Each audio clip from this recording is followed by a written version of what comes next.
জেলা পর্যায়ে উপজেলা পর্যায়ে যেন অফিসটা টাইমলি শুরু হয় সেটা আমরা চাই। আগে ভাগে অফিস শুরু করতে পারলে আমরা মানুষকে সেবার ক্ষেত্রে এগিয়ে থাকবো।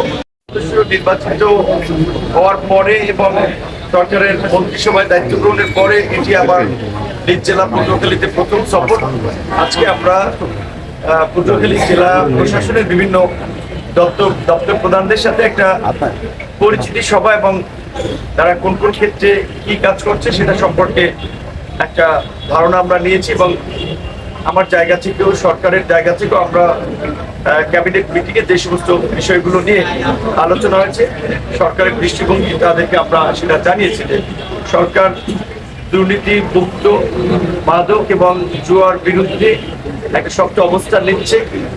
সরকার নির্বাচনী ইশতেহারে নির্বাচনের পূর্বে যে কমিটমেন্টগুলো দিয়েছে জনগণের সেবা এবং বিশেষ করে সেবাকে জনগণের দোরগোড়ায় নিয়ে যাওয়া, প্রশাসনকে জনমুখী করা, সেই জায়গা থেকে আমরা বিভিন্ন দপ্তর প্রধানদেরকে সরকার মেসেজটা আমরা শেয়ার করেছি যে আমরা চাই যে জনগণ যেন হয়রানি মুক্ত একটা সেবা পায়, দ্রুত সময়ের মধ্যে একটা সেবা পায়।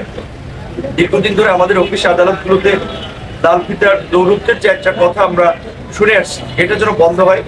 আমরা সেই বিষয়টা তাদেরকে বলেছি। আমাদের বর্তমান প্রধানমন্ত্রী জনাব তারেক রহমান, আপনারা জানেন তিনি একটি বনেদি রাজনৈতিক পরিবারের সন্তান, বাংলাদেশের সাবেক রাষ্ট্রপতির ছেলে, প্রধানমন্ত্রীর ছেলে।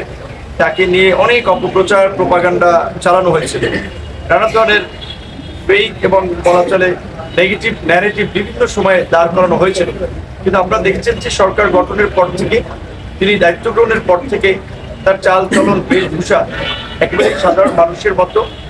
তিনি গুলশান থেকে সচিবালয় প্রধানমন্ত্রীর কার্যালয় অফিস করেন, ওইভাবে বড় কোনো ভিআইপি প্রোটোকল ছাড়া রাস্তায় সিগন্যাল আটকে থেকে জ্যামের মধ্যে, এবং আমাদের চেয়েও আগে তিনি, ইভেন আমার মনে হয় সরকারি অফিসের চেয়েও আগে তিনি সকাল 9টার পূর্বেই অফিসে পৌঁছান এবং সেই অনুযায়ী তার দিনের কর্মসূচিগুলো ঠিক করেন। আমাদের দিনের মিটিং কিংবা যেখানে যাকে যে দিক নির্দেশনা প্রয়োজন সেটি দিয়ে থাকেন।